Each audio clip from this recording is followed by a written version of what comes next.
পাটের ন্যায্য দাম না পেয়ে হতাশ রাজবাড়ীর কৃষকরা। অব্যাহত লোকসানে প্রতি বছরই পাট চাষ কমছে এ জেলায়।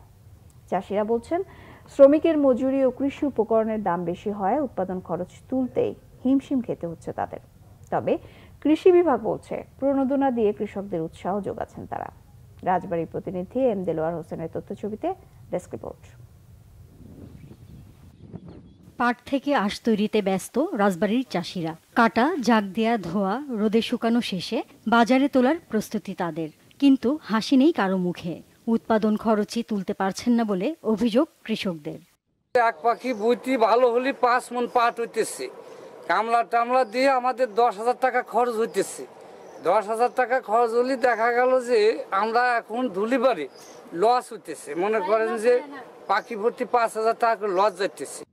গত বছর জেলায় ৪৯,০২০ হেক্টর জমিতে পাট চাষ হলেও দাম না পাওয়ায় এবছর চাষ কমেছে ২৮৬২ হেক্টরে। এবছর পাটের উৎপাদন হবে ৬ লাখ বেল।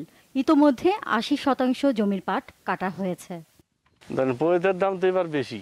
পয়দের দাম এবার 850 করে বাজারতে আনা লাগছে। কত টাকা খরচ?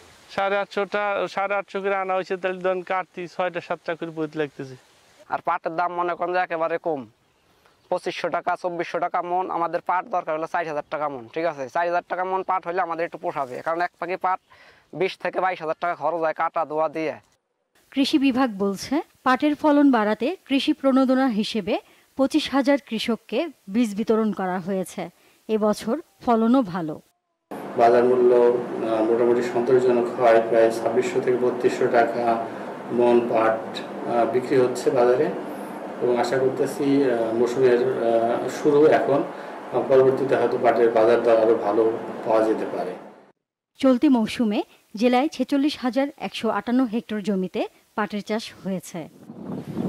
Bangla vision news desk.